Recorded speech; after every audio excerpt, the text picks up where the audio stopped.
মৌমিতাস কিচেনে নতুন ব্লগে আপনাদের সবাইকে স্বাগত।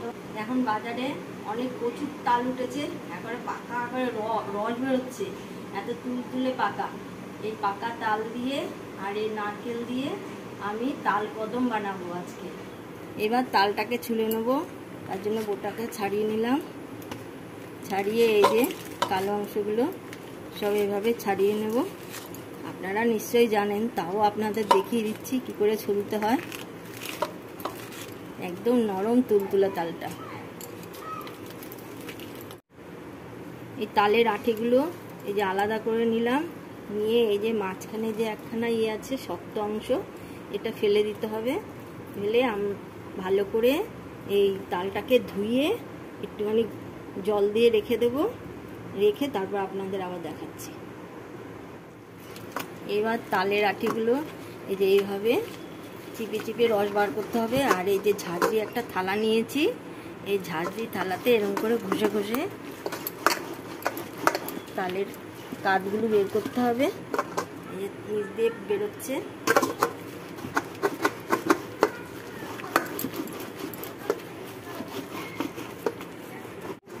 বেরোতে হবে, এই যে ছাঁকনি দিয়ে বেরোচ্ছে ঝাঁঝরা থালা দিয়ে। এবার তালের পালগুলো এই ছাঁকনিতে ছেঁকে নেব।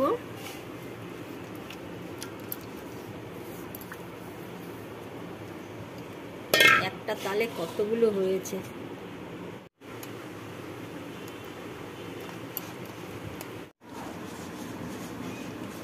তালের পালগুলো ছাঁকা হয়ে গেছে, একেবারে সুন্দরী, কোনো আঁশও নেই।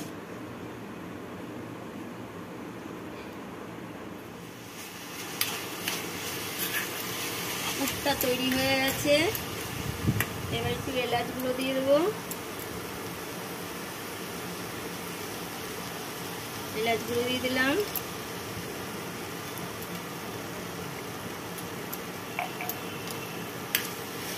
একটু নাড়াচাড়া করে এবার নামিয়ে রাখবো। তাল বসিয়ে দিয়েছি, তালটাকে জাল করে নেব। সামান্য একটু নুন দিয়ে দিলাম, এক বাটির মতন চিনি দিয়ে দিলাম।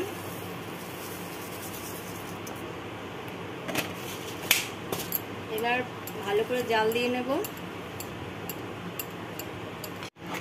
তালটা জাল দেওয়া হয়ে গেছে।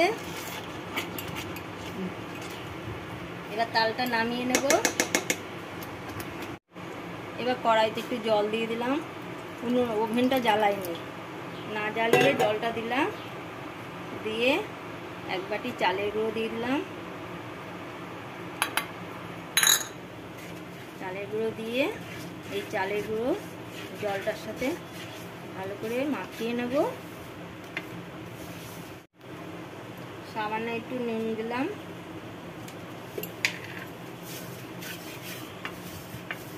এইবার জ্বালিয়ে দিলাম। এবার অনবরত নাড়তে হবে। নাড়তে নাড়তে একটুখানি হালকা হবে, জল ভাবটা কমবে, তারপরে তাল দেবে।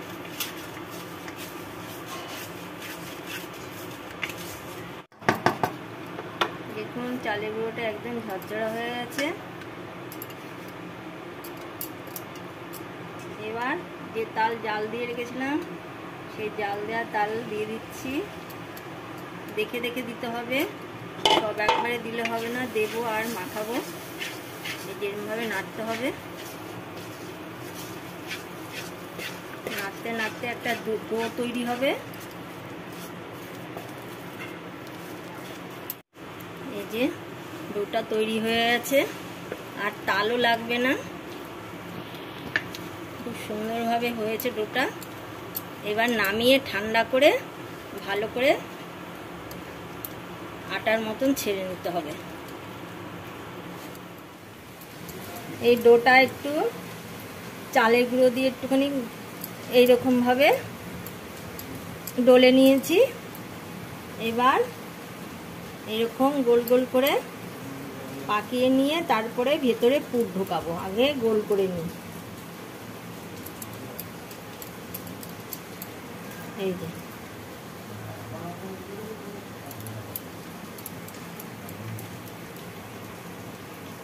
এবার এই ডোটার থেকে এই যেরকম বাটির মতন করে নেব,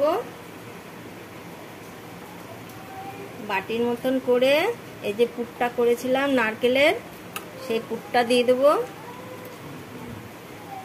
একটু বেশি করে দিলে মুখে পড়লে ভালো লাগবে খেতে, এই জন্য পুর একদম ঠেসে দিয়ে দিয়েছি।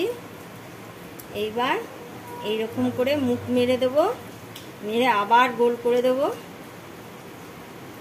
এই যে গোল করে নিলাম, এই যে সব কয়টা পুর ভরে নিয়েছি। এবার কদম বানাবো, সব কয়টা হয়ে গেছে। আগের থেকে 1 ঘন্টা আগের থেকে বাসমতি রাইস ভিজিয়ে রেখেছিলাম, সেটা ছাঁকনিতে ছেঁকে জল ঝরিয়ে রেখেছি। এখন এই যে কদমগুলো করেছি, এই কদম এই চালের মধ্যে এরকম করে দিয়ে গড়িয়ে গড়িয়ে এটা ভরিয়ে নেব। এই যে সব কটা চালের মধ্যে গড়িয়ে নিয়েছি। এবার জল বসাবো, জল গরম বসিয়েছিলাম, জল ফুটে গেছে। এবার এরকম ঝাঁঝরি থালায় এতে তেল ব্রাশ করে নিয়েছি। এবার ঝাঁঝরি থালাটা বসিয়ে দিলাম, বসিয়ে এই কদমগুলো দিয়ে দিলাম।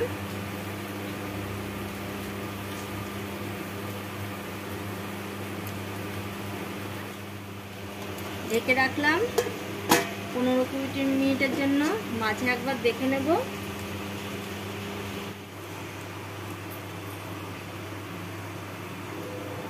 এটা দেখুন তাল কদম কত সুন্দর লাগে দেখতে, হয়ে গেছে তাল কদম। এবার এগুলো তুলে নেব, বন্ধ করে দিলাম। দেখতে কি সুন্দর লাগছে, মনে হচ্ছে যেন কদম ফুল।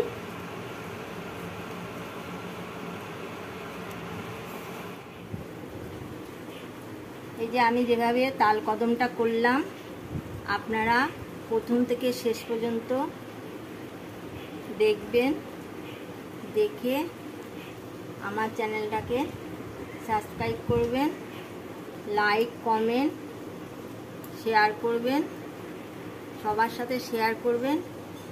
আর যারা নতুন তারা অবশ্য করে সাবস্ক্রাইব করবেন, সাবস্ক্রাইব করে আমার পাশে থাকবেন।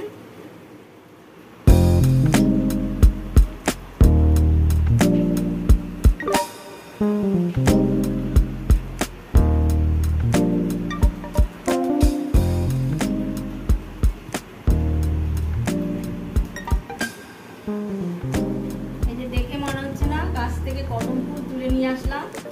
এর ভেতরে কি আছে আপনাদের দেখাচ্ছি। ফুলটা কত সুন্দর, একদম নরম, এই যে একদম নরম তুলতুলে। এই যে সিদ্ধটাও খুব সুন্দর হয়েছে।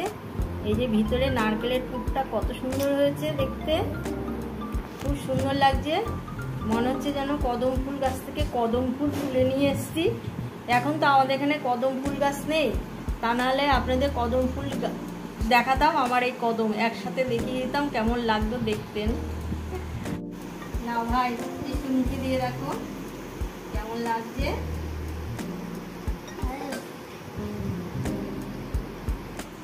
আমার এই তাল কদমটা দেখবেন, দেখে অবশ্য করে কমেন্ট করবেন। কমেন্ট না করলে আমি বুঝতে পারবো না। আর আপনারা সবাইকে শেয়ার করবেন। নমস্কার, আপনারা ভালো থাকুন, সুস্থ থাকুন।